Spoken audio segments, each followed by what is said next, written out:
Good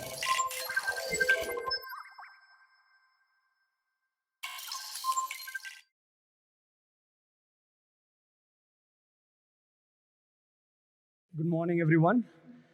I'm Rajiv Kumar. I am a computer science engineer by education, a product creator by profession, and really a designer by heart, actually. I really learned design just because of my sense or my affinity to design. And what I'm going to do today is talk about humanizing design, not from the other talks that you heard, which is very important, which is how do we think about sustainability, reuse, and stuff like that. But my topic is really about inclusive design. How do you empower billions of people who have not been empowered so far with the digital transformation? That is my theme today. And I want to share some of my learnings in the process of building these products that are designed for people in the world that has not been served as much before. I wanted to start with the Microsoft mission. Microsoft mission is really to empower every person and every organization on this planet to achieve more.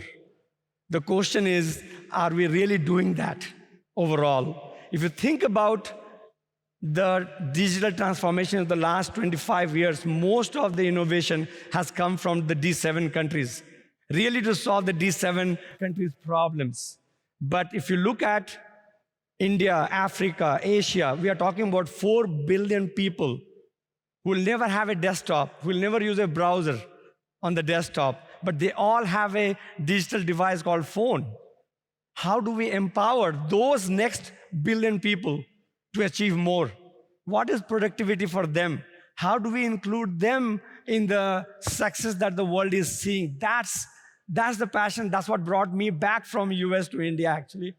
Could we create products that could empower the next billion people on the planet? So to begin my journey, basically me and my team traveled around the world to understand what is happening. How are people using technology to make their life better?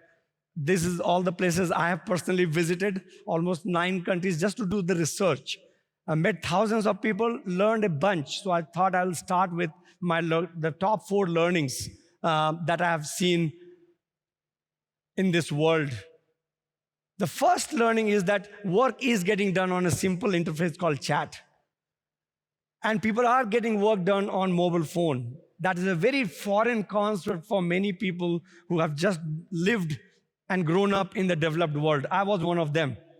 In fact, when I talk about Kaizala, one of the product, a lot of people don't really believe that work can be done on a simple device like a phone, and you can get complicated workflows done, and that's what I wanted to share, that learning.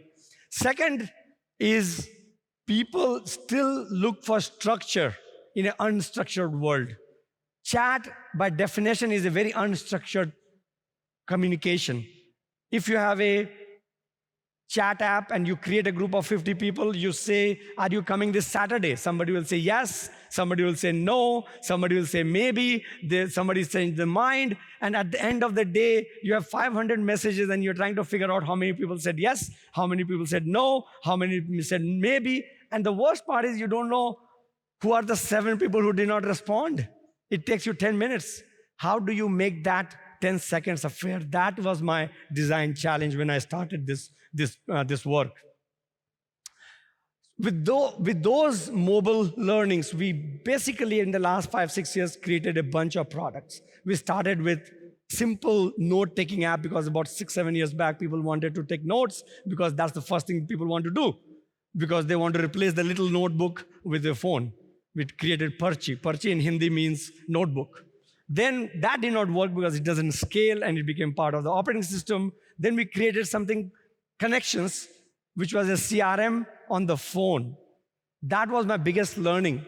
The problem with that application was that we could not make it work for low-end phones. Because the key idea of Connection was that when a phone call comes in, the card comes up and tells you about that customer or about that person who's calling you. But that design did not scale for all the phones, all the Android phones, because of diversity. We had to kill that. Anyway, we built a lot of products, we learned a lot of things, and I thought I will use those learnings and share the design principles that we came up with. But before I get to the design principle, the biggest learning was, how do you design for every person? In the design community, there is a method called creating persona, which is great because it simplifies for a product creator. They create a persona that represents the people that you work with or that you're designing for. But in reality, for a diverse community of billions of people, if you design for a persona, you have not designed for anyone actually. That's one of the deep learnings for me. You really have to design for each and every individual in a very thoughtful way. And I'll tell you examples, I'll tell you the principles in a moment. But that was one of the key learning. The other second learning was a flip side of inclusion is exclusion. If you think about, like the example I gave you about connections, where that CRM app did not work for certain phones, they were like the low-end, cheap phones, then if you don't make it work, you are excluding a whole bunch of people who can only afford that level of phone. And that we have to be conscious of the exclusion that's happening in the design that you are picking. And I think for my team, it was important to understand not only inclusion, because in general, people talk about inclusion of disability, gender, race, but those are very broad categories. There is different other social realities that creates exclusion. For example, the device type, the network. If you are in a village, you will not have you don't have very good network. How do you make it work on 3G and 2G or maybe offline? So there is exclusion happening if you're not paying attention to exclusion. So that's the second part of inclusion. Earlier this year, I was in Paris, and somewhere there I saw this design of stairs. It's beautiful. Stairs is a mundane building like piece, right? And if you are not thoughtful from day one, we'll build the stairs, and then we'll say, okay, we need to think about disability or people who can't walk up the stairs. We'll put a ramp, and it becomes a little ugly. But if you could design from day one with inclusion, for everybody to be included, you will come up with a design that is just as beautiful as this. The funny part is that a lot of people who are healthy wants to take the ramp actually. There's situational leadership where you may be going with your kid in a stroller, and there you have to use a ramp. So in my own experience that day, I was talking to my friend who was colleague traveling with me, and I did not take the stairs because we are discussing, so we would rather take the ramp down because that was a situational disability. Disabilities are not physical or permanent. There are disabilities or limitations which are situational that we need to pay attention to.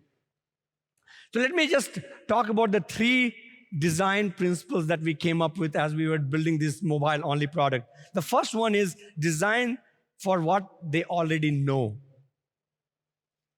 A lot of my design friends, and I have a world-class design team in Microsoft India, which I am proud of to build in the last 10 years in India since I came back from US. There is always a desire for designers to build something new. But that's not what customers want. We have to keep our creativity a little bit on the side and start from the customer. What do they already know? They already know how to use chat app.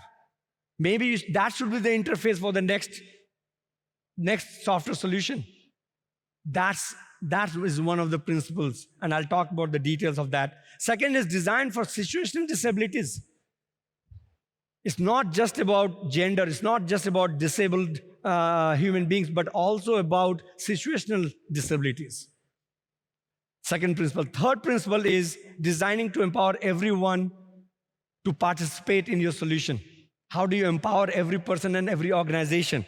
Those are some of the 3 design principles. With that, we created a product called Kaizala, pretty successful in the emerging market, millions of users. Look, what we did was, for that simple chat It's not a chat app, it's a chat interface, but really lets you get work done in a very simple way. It is launched in 180 countries. We made sure that it is accessible with the largest population. That's why we localized in 40 languages, not just the top 5 or 7, but we really wanted to be inclusive of every human being on the planet. So let me just take that example and delve into that app and delve into each of the 3 design principles that we came up with. The number 1 is designing for how to use. The users already know how to use it. And what I mean by that is, let me take a very complex scenario. In Andhra Pradesh government has deployed Kaizala to connect with millions of their citizens. Citizens need to, let's say, raise an issue with the government. Today they can do a phone call or some other means they will go to the office. What we have done is taken this concept of sending pictures or contacts or on the chat and extended that paradigm to send these cards. Location card we are used to, but what about if you could send a card that represents a large CRM system in the back end? I am a DWACRA. DWACRA stands for Development of Women and Children in Rural Areas in India. I'm a DWACRA employee. I'm going to a small village, and I want to talk to some people whom we are helping, empowering to get work done or earn a living, and I want to update that information in a back end. Either I have to go learn a complicated system like CRM, or what we have done in this case is take that complexity, make it a simple 2-line form as a card, and get it sent. And all I have to do is update that 2 lines, and I'm done. Behind the scene, the system is taking the complexity and working with it in the back end, actually. So what we are trying to do is bring the complexity down to make it very simple and enable people who are not very educated, people who don't have iPhone or these high-end phones, and still be able to work with the workflow in the background in a very easy-to-use way. That's what we have done. Here is a video of another example of where Kaizala is used, is Narayana Hridayalaya. Kaizala is a product that empowers people to get their work done on a very simple chat interface. When Kaizala came, it dramatically changed my idea about how the patient should be taken care of. He is transforming healthcare access by enabling doctors to be able to see more patients in a day through efficiency that is brought in through technology. As Dr. Sethi says, Kaizala has saved real lives because it has made a complex interaction between doctors and the nurse and the people who take care of patients very simple. And the example he gave me was amazingly powerful. He said he did an operation of a heart operation in the morning, took a flight to Australia in the afternoon. He's on the plane on Emirates at 40,000 feet, and he is looking at the Kaizala group because every patient has a group in Kaizala. All the information from the EMR backend is showing up as cards. And on the plane on 40,000 feet high, he sees a comment one of the doctors that this patient has some problem that he knows it's not that problem. And there right from the plane, he says, no, don't do that. Do this treatment, which is the water collection around the heart. Check for that. And lo and behold, that was the problem. The reason he was able to do it is because the nurse could actually simply use this solution that Narayana Hridayalaya has and actually share that information with all the doctors, no matter where they are. You could be on the flight and be able to save life. That's how a simple product can actually help. That's how an inclusive product can help, how to make people's life better. Here's the second design principle, which is the situational disabilities. In India, most of the villages are connected, but they're not connected with 4G. If our solutions don't scale down to 2G, don't scale down to no network, it's not going to work. So another design that we did in the solution was to make the app work without connectivity. So if you have a card that you received, you could just work as if it is connected. What the system does behind the scene is when you get back to the city or get back to a network, it will take the data and send it in the back end without you having to do any extra work. And that's very powerful, especially for the next billion people if we want to make them more empowered.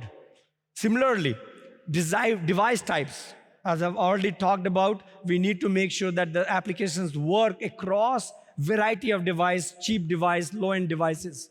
The third is ability for people to work in the language that they know, not force them to learn a new language, English or some other popular language. The other design details that we had to do along the way, for example, a lot of the Dwakra workers on the villages, they would not download the pictures because they thought that's too much data usage, too much storage usage. So what do? We changed the design so that the preview gives you enough data, enough visual to know, oh, this is something that I need to download, and you download. So you can be pretty picky about how you use the data, how you use your storage on the phone, and things like that. So that's something what we call the situational disabilities. The third is really about empowering through design to enable people to be more inclusive.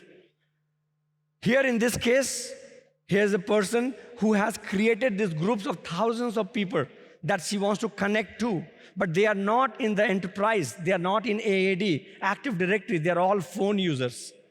So how do we build a solution that can actually have groups both from enterprise side and from the consumer side?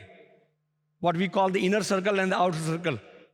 The outer circle is probably 4 billion people. Inner circle, enterprise users are only probably 2 billion people on this planet. But the other 5 billion people are never going to have Active Directory.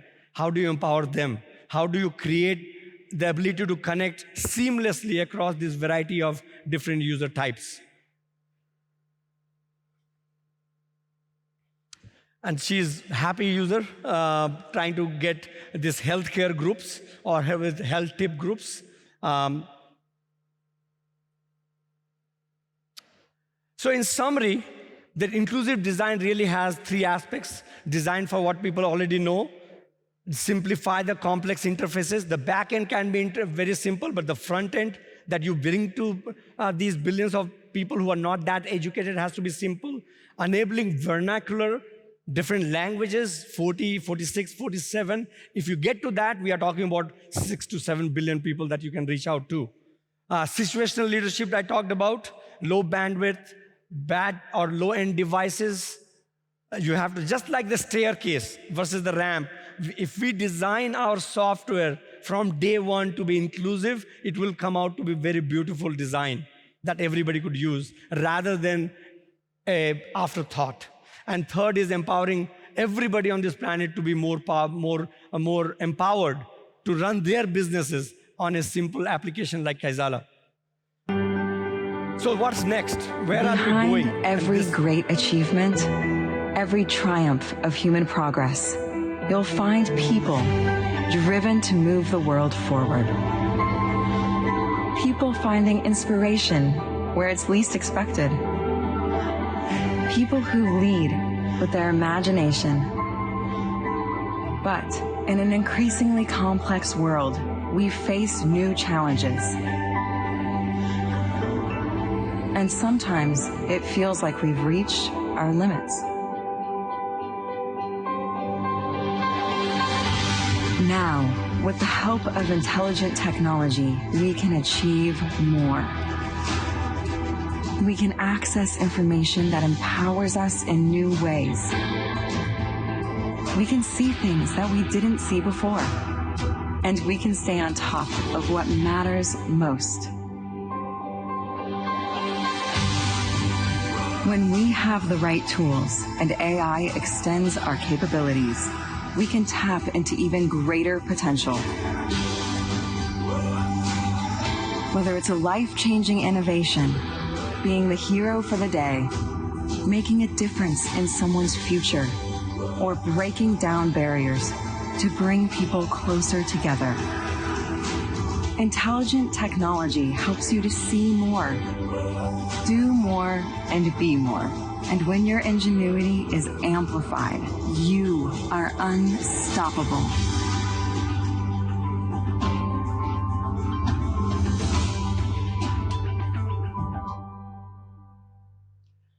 There are two technologies that are going to change our future and change it dramatically. One is, of course, artificial intelligence, which really is starting to become not artificial intelligence, but artificial general intelligence. And general intelligence is going to be, what I mean by that is human level intelligence. Today is a very narrow intelligence. The second technology that will feed the first one is quantum computing. Because to build the general intelligence, the current technologies of silicon-based computing doesn't really scale. The data we have today on this planet, if we try to create a neural network of all the data, it will take hundreds of years to build that neural net. The only way to get there is through computing, through quantum computing. So those two things are going to change, and it will help us be able to get people to be more, do more, see more, understand more. So where are we headed? What is my worldview? My worldview is that there are three things that are going to happen or is happening. One is ubiquitous computing. Computing is going to be everywhere. It is in your car, it will be in your bicycle, it will be in your jacket, it will be everywhere. The second will be everything will be interconnected. And third is there will be pervasive intelligence. So the question really will be, in this world of fully networked, ubiquitous computing and pervasive intelligence, what is the design principles? What is the design language in a world that is fully connected with ubiquitous computing and pervasive intelligence? We don't know all the answers. This is my inquiry for the next 10 years. We'll go learn, but I will tell you a few principles that we should define as you move forward in a world of intelligence. It has to be fair. The systems have to be fair. It has to be inclusive of every human being, all 7 billion people. It has to be transparent so that we can understand. It doesn't do things that are biased. It has to preserve the privacy of human beings, because privacy is really a basic human right. How do we enable that to make sure it's private, it is secure? So those are the 5. And if I have to add 6th, it will be accountability. The software has to be accountable and predictable. So it's really fair, inclusive, transparent, accountable, privacy, and secure. All those 6 are some of the design guidelines or principles by which we have to design these systems. So with that, I'm going to end. Thank you very much. But I do have a video. I joined Microsoft 10 years ago as a software engineer. I love making things which improve people's lives. And one of the things I've always dreamt of since I was at university was this idea of something that could tell you at any moment what's going on around you. I think it's a man jumping in the air doing a trick on a skateboard. I teamed up with like-minded engineers to make an app which lets you know who and what is around you. It's based on top of the Microsoft Intelligence APIs, which makes it so much easier to make this kind of thing. The app runs on smartphones, but also on the Pivot Head smart glasses. When you're talking to a bigger group, sometimes you can talk and there's no response, and you think, is everyone listening really well, or are they half asleep? And you never know. I see 2 faces, 40-year-old man with a beard looking surprised, 20-year-old woman looking happy. The app can describe the general age and gender of the people around me and what their emotions are, which is incredible. The ability for computers to read text using OCR has been around for many years, but what makes this unique is the way that it starts reading straight away. A simple example here. I have 2 envelopes, for me and a colleague, but I don't know which is mine. So I'm just going to take one of these envelopes, Saqib Sheikh. Cool. Bad pronunciation, but yes, that's mine. Years ago, this was science fiction. I never thought it would be something that you could actually do, but artificial intelligence is improving at an ever faster rate, and I'm really excited to see where we can take this. As engineers, we're always standing on the shoulders of giants, building on top of what went before. And in this case, we've taken years of research from Microsoft Research to pull this off. I think it's a young girl throwing an orange frisbee in the park. For me, it's about taking that far-off dream and building it one step at a time. I think this is just the beginning.